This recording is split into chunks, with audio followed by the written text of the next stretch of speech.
Tito capítulo 2, versículo de 11 a 15 diz assim: porquanto a graça de Deus se manifestou salvadora a todos os homens, educando-nos para que, renegadas a impiedade e as paixões mundanas, vivamos no presente século sensata, justa e piedosamente, aguardando a bendita esperança e a manifestação da glória do nosso grande Deus e Salvador, Cristo Jesus, o qual a si mesmo se deu por nós, a fim de remir-nos de toda iniquidade e purificar para si mesmo um povo exclusivamente seu, zeloso de boas obras.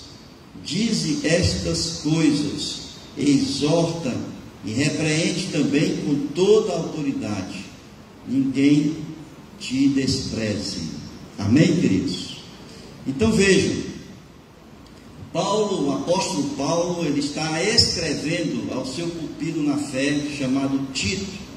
Tito era pastor da igreja batista na ilha de Creta, e lá estava Tito, e ele estava então instruindo Tito sobre algumas necessidades pastorais que precisavam ser repassadas ali para o pastor Tito.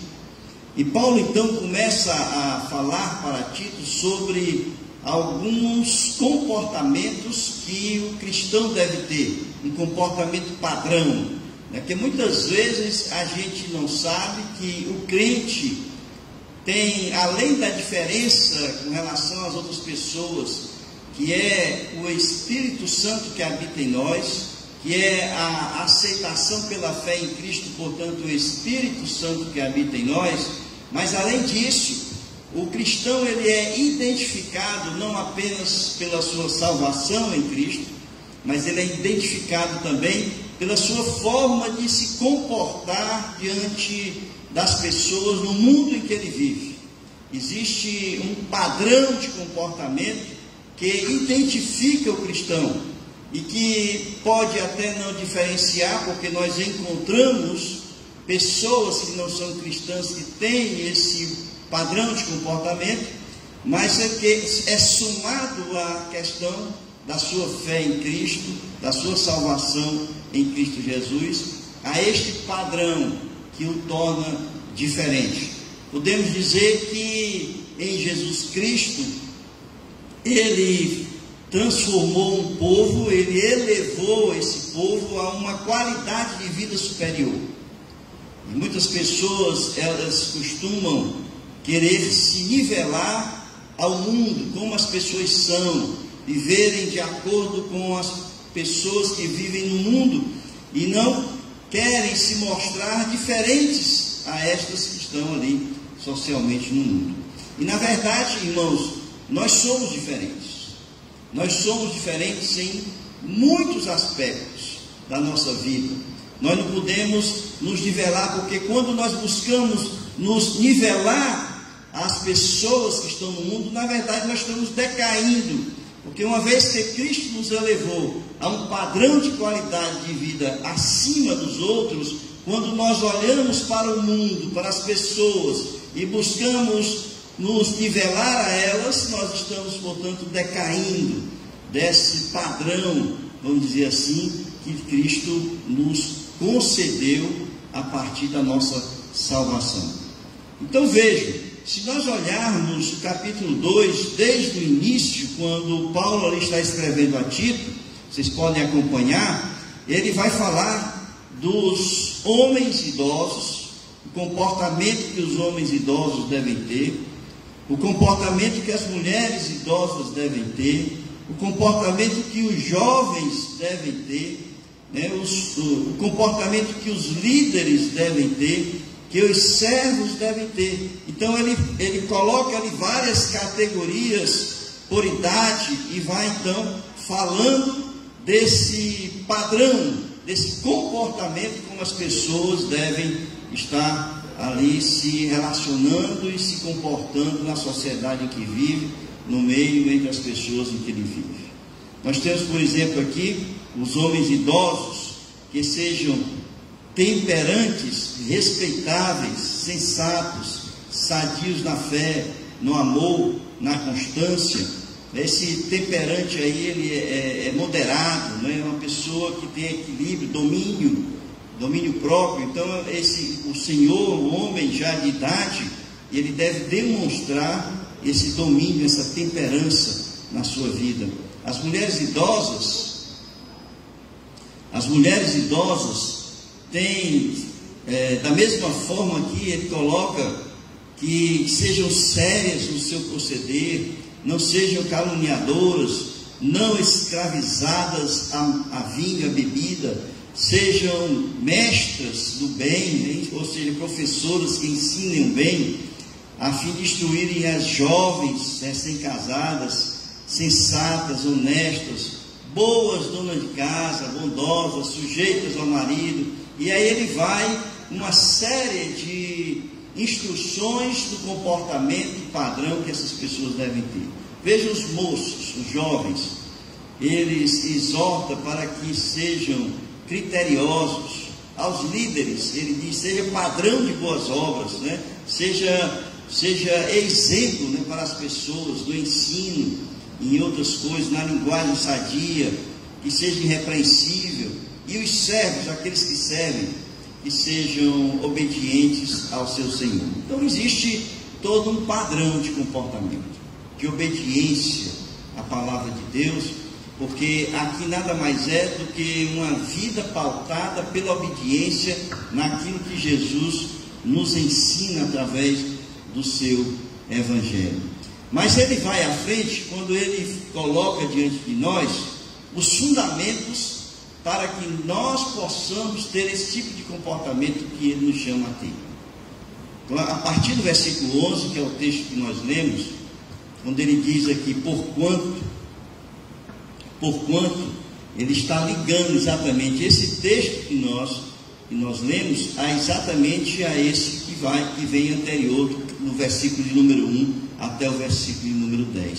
E a partir do versículo de número 11, ele coloca os fundamentos teológicos, para que a gente possa então andar conforme ele tem colocado aqui, para que Tito possa instruir a sua igreja.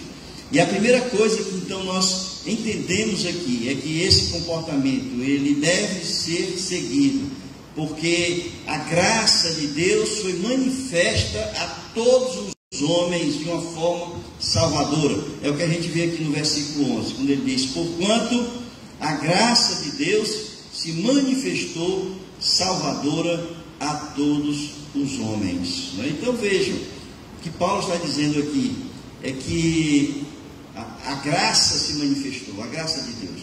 Quando a gente pensa em graça, todo mundo pensa assim, graça é um favor imerecido, não é algo que nós recebemos de Deus que nós não merecemos.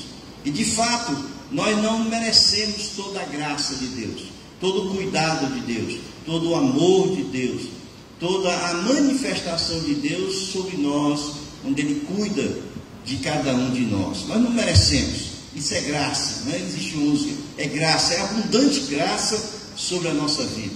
Mas quando ele fala que a graça de Deus se manifestou salvadora, ele está falando aqui da pessoa de Jesus Cristo, a pessoa de Jesus Cristo que se revelou, que se mostrou, que veio à luz, que se colocou diante dos homens. Então Deus se revelou aos homens através da pessoa de Jesus Cristo. Graça imensurável, favor imensurável, porque o homem, nós não merecíamos que ele, enquanto Deus, pudesse se tornar homem como nós, se sacrificar, dar a vida por cada um de nós. É o que ele fala aqui no versículo de número 14, onde ele diz que assim mesmo ele se deu por nós, a fim de remir-nos de toda iniquidade e purificar para si mesmo um povo exclusivamente seu, zeloso de boas obras. Então vejam, por que é graça de Deus? Porque Jesus ele entregou a sua vida por nós sem nós merecermos. Jesus entregou a sua vida por nós de uma forma incondicional. Quando Jesus entregou a sua vida, Ele não impôs condição para que nós fôssemos salvos. Ele simplesmente completou a obra salvífica, e Ele disse que aquele que crê na sua obra, porque Ele fez isso por nós, aquele que crê na sua obra, que Ele morreu pelo pecado das pessoas, do mundo, de cada um de nós, aquele que crê será salvo. Por isso que é uma graça salvadora. E Ele nos remiu para poder nos comprar, para poder ter um povo que é exclusivo seu, exclusividade, propriedade exclusiva de Jesus Cristo. É isso que diz o apóstolo Pedro também. Então, quando Paulo escreve a Tito, ele diz: olha, a igreja é um povo exclusivo de Jesus, é um povo que pertence a Jesus. Portanto, se é exclusivo, pertence a Jesus, nós precisamos, todos aqueles que foram alcançados por essa graça, precisam ser obedientes ao seu Senhor, porque nós passamos agora a ser Senhor. Ele nos comprou. E como que Jesus nos comprou? Diz aqui o texto: Ele a si mesmo se deu por nós. Ele derramou o seu sangue para comprar a um preço muito caro. As pessoas às vezes pensam que a salvação ela é de graça. Eu já vi muita gente pregar sobre isso. Aceita Jesus Cristo, que a salvação é de graça. Meus irmãos, olha, não é de graça não, nem foi de graça, e nem foi algo que foi assim, é como se fosse uma coisa que, desvalorizando o sacrifício de Jesus ali na cruz do Calvário. Porque quem é a pessoa que daria a vida por alguém que não conhece? Quem é a pessoa que se colocaria no lugar de alguém que não conhece? Eu quero dizer para vocês que o preço da sua salvação foi a vida de Jesus. E eu quero dizer que Jesus não é apenas um homem qualquer. Jesus é o Filho de Deus. Então, o que custou a nossa salvação foi o Filho de Deus que se entregou por nós ali na cruz do Calvário. Eu costumo dizer o seguinte: o homem, ele não tinha condição nenhuma de ser salvo. Por quê? Porque o homem jamais ele pode, ele sozinho, chegar até onde Deus está, porque Deus é santo. E o homem é pecador. Sendo o homem pecador e Deus santo, ele nunca, por qualquer coisa que ele possa vir a fazer, nada do que ele venha a fazer pode conduzi-lo a voltar a ter comunhão com Deus. Nada. E aqui eu falei, quando o coral se apresentou ali na casa da Ana Paula, eu disse: olha, não são obras, né? Não são promessas, não existe nada que o homem possa fazer que o coloque novamente em comunhão com Deus. Só existe uma pessoa, só existe uma forma de você chegar a Deus, que é por meio de Jesus Cristo. O apóstolo João, escrevendo ali no seu Evangelho, no capítulo 14, versículo 6, ele disse, Jesus falando, ele escrevendo ali, ele disse: eu sou o caminho, a verdade e a vida, somente chegarão ao Pai através de mim. Eu sou o caminho. Portanto, só existe um caminho para se chegar ao Pai, só existe um caminho para se chegar a Deus, e esse caminho se chama Jesus Cristo. Ele morreu, ele entregou a sua vida, ele derramou seu sangue ali na cruz do Calvário, para que nós fôssemos comprados, fôssemos remidos, diz aqui o texto, comprados. Portanto, nós somos propriedade exclusiva de Deus, nós somos propriedade exclusiva de Jesus Cristo. Estávamos no mundo, pertencíamos a outro Senhor, que não era Deus, e agora pertencemos a Deus, propriedade exclusiva.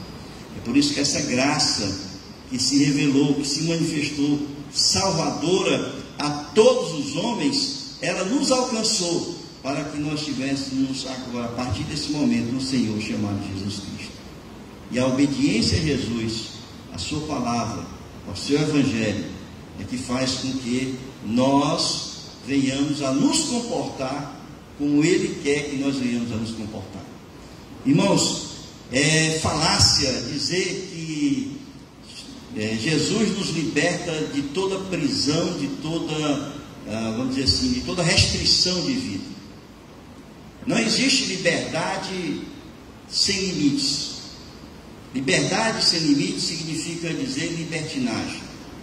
Nós somos livres do pecado, mas nós não somos livres para fazer aquilo que nós queremos, para falar qualquer coisa que nós queremos falar, para dizer ou se comportar da forma como nós queremos nos comportar, para fazer aquilo que dá na telha fazer, no nosso pensamento, dos nossos desejos e das nossas vontades. Nós somos salvos, libertos do pecado por meio de Jesus Cristo, para que nós possamos viver na paz de Deus, sob o comando de Deus. Ele é o Senhor da nossa vida. Portanto, o limite está na sua palavra. Nós podemos fazer tudo e qualquer coisa na nossa vida, desde que nós não venhamos a ferir, a ultrapassar a palavra de Deus. Essa é a nossa liberdade. É por isso que aqui Paulo, quando escreve a Tito, ele diz: a graça de Deus se manifestou salvadora. Ou seja, a graça para sermos salvos, e não para fazer aquilo que nós queremos ou pensamos fazer. Portanto, assim, ele começa a colocar os fundamentos teológicos desse padrão de comportamento que nós devemos ter. E ele segue o seguinte: essa graça age na vida da gente. Não é simplesmente uma coisa teórica, não é algo apenas que a gente diz assim: não, eu aceitei Jesus, a graça de Deus me alcançou.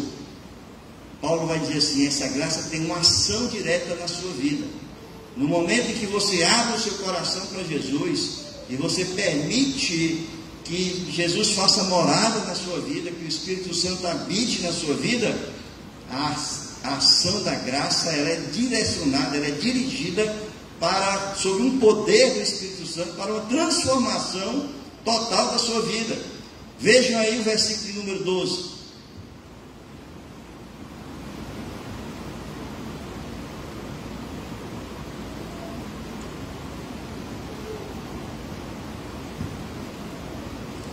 O versículo de número 12 diz que esta graça, Paulo está falando da graça aqui, educa os homens salvos, as pessoas salvas. Ela educa para que sejam renegadas a impiedade e as paixões mundanas. Vejam, a graça age sobre dois aspectos. Primeiro, para renegar aquilo que impede que a gente venha se comportar como um verdadeiro cristão. E depois, ele nos dá uma vida diferenciada. Então, primeiro, ele age para que nós venhamos a renegar a impiedade e as paixões mundanas, e para viver no presente século de forma sensata, justa e piedosa. Olha aí a ação da graça na vida da gente. Renegar a impiedade, irmãos. A impiedade vamos dizer assim, são conceitos errôneos de Deus. É quando nós seguimos religiões que não são religiões que nos conduzem a Deus.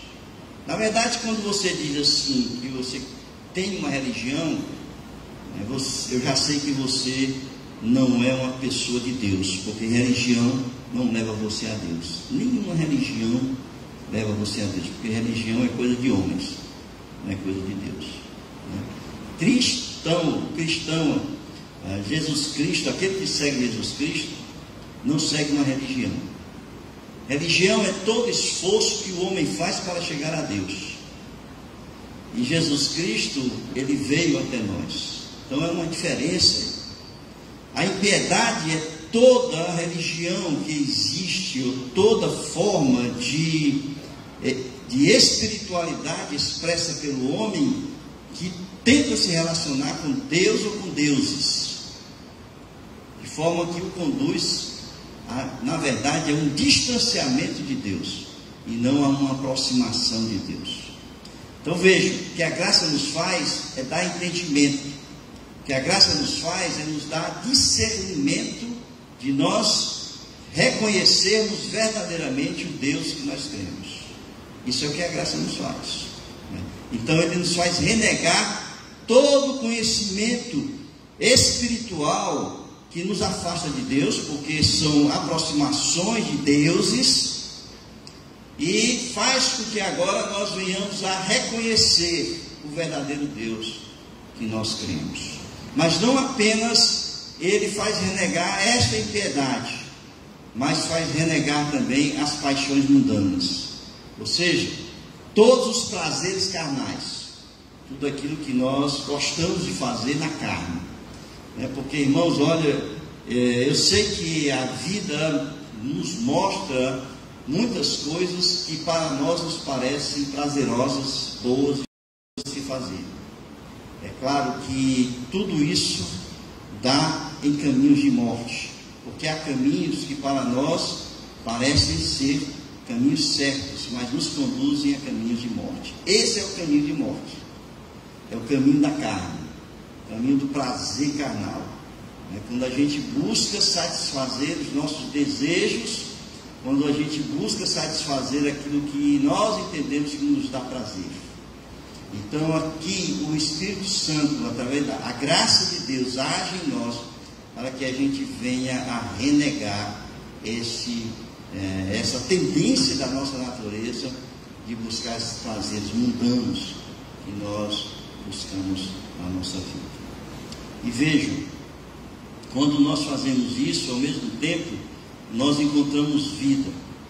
Porque o presente século, o mundo, o apóstolo Paulo vai dizer, quando ele escreve aos Romanos, que a gente não deve se conformar com esse século, com esse mundo que nós vivemos, mas que a gente deve transformar a nossa mente.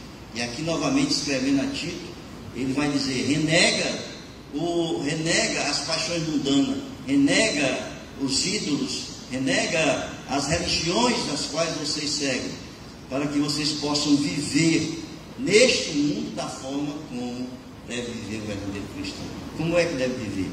E aqui ele resume, ele diz, de forma sensata, justa e piedosa.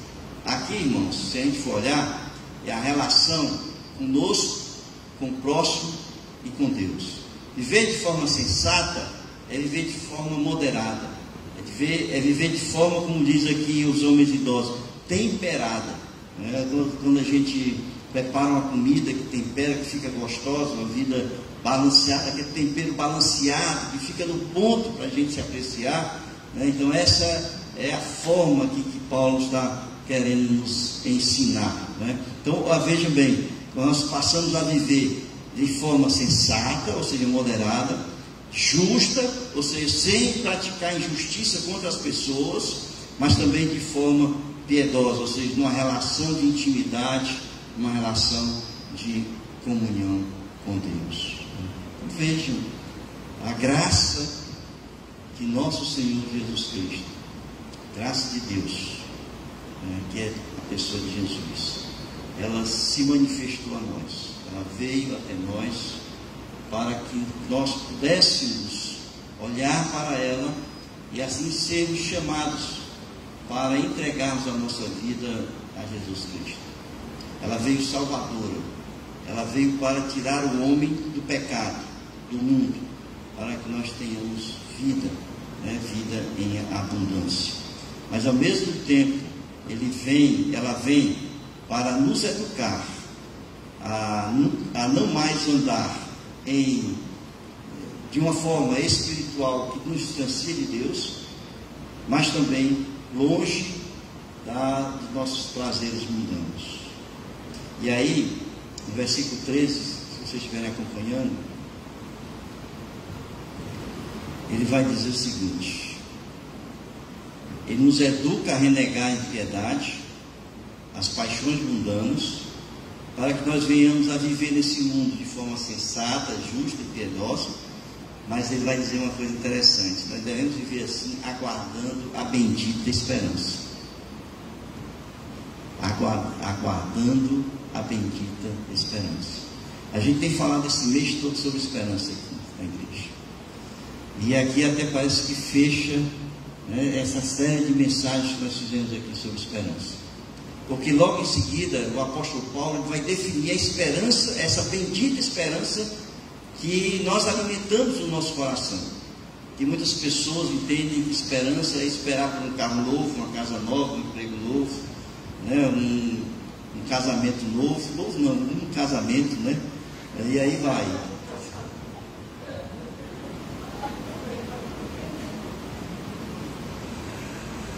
E aí vai, né? Mas Paulo ele vai definir aqui o seguinte. Aguardando a bendita esperança. Que esperança é essa? Muito bem, minha serva fiel no pouco, no muito serás também. Aguardando a bendita esperança. Que esperança é essa? Manifestação da glória do nosso grande Deus e Salvador, Cristo Jesus. Ou seja, a esperança é a vinda de Jesus, a segunda vinda de Jesus, onde Ele vem para buscar a sua igreja. Jesus virá, irmãos, não duvidem disso. E Ele virá para buscar somente aqueles que forem salvos. Os que não forem salvos ficarão. Diz o apóstolo Paulo, quando ele escreve aos Tessalonicenses, que ele estará nas nuvens e haverá, portanto, a primeira ressurreição, que é a ressurreição dos salvos. E os salvos de todos os cantos e recantos do mundo subirão ao encontro de Jesus Cristo nas nuvens. E ali acontecerá a grande boda do Cordeiro, o casamento do Cordeiro, onde a sua igreja ficará ali nas nuvens, e ali nós nos encontraremos com o noivo, que é Jesus Cristo. E o encontro de Jesus com a sua igreja, que é o grande banquete que é falado aí nos evangelhos. E ali nós ficaremos durante todo o período da tribulação, porque a primeira ressurreição acontecerá antes da tribulação. A igreja de Jesus Cristo, os salvos, serão ressurretos e se encontrarão com Jesus nas nuvens. E após 7 anos de tribulação, Ele então retornará, será a segunda vinda de Jesus, para nós governarmos aqui junto com Ele durante 1000 anos. E é por isso que Paulo vai dizer assim, a gloriosa, né, a grande manifestação de Jesus, na sua glória, né, no seu esplendor, no seu brilho, né? Glória significa esplendor, no seu brilho, essa manifestação gloriosa de Jesus na sua segunda vinda, que ali em Atos capítulo 1, né, se vocês abrirem aí, vai dizer que da mesma forma que Jesus subiu, Ele então voltará com as trombetas tocando, e nós, a igreja de Jesus Cristo, juntamente com Ele.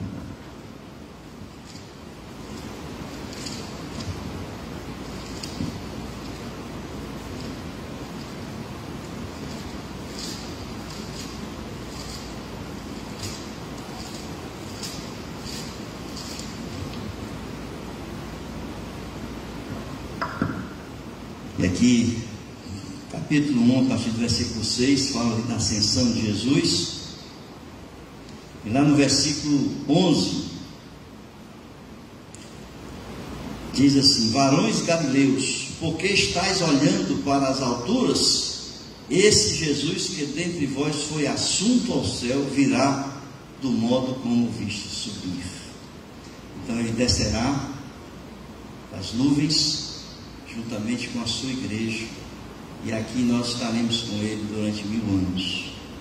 É por isso que Paulo diz assim: ensina, exorta a igreja e mostra a eles tudo isso, nesse evangelho que eu estou ensinando, que Jesus Cristo se deu por todos nós, a fim de nos comprar de toda iniquidade, todo pecado, nos purificar para si mesmo, um povo exclusivamente seu, zeloso de boas obras.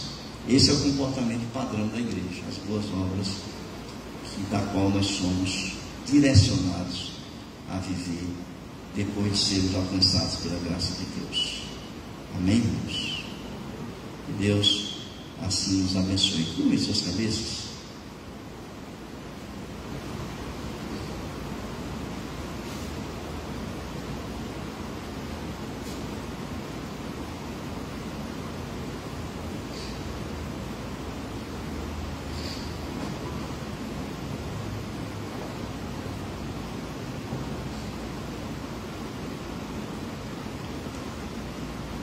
Irmãos, eu não sei quantos aqui estão conosco nesta noite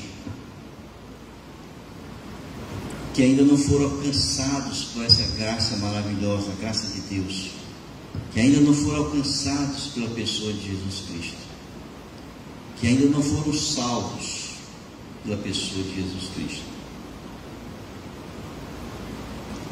Jesus, ele nos tira desse mundo de pecado. A graça salvadora de Jesus Cristo, ele nos ensina a renegar. E esse renegar é ensinar acompanhando. Ele nos ensina, ele nos acompanha até que nós venhamos a deixar toda a prática pecaminosa que nós temos na nossa vida. E nós passamos a viver de forma sensata, justa e piedosa diante de Cristo. Se você ainda não foi alcançado por essa graça transformadora, regeneradora, você pode hoje abrir o seu coração para Jesus, porque nessa noite Ele te chama para que você o receba como seu Senhor e Salvador, como seu único Senhor e Salvador da sua vida. Se há alguém aqui nessa noite que quer manifestar desejo de receber Jesus, que ainda não fez isso, mas quer manifestar nesta noite, levanta a mão onde você está, e eu vou entender que com essa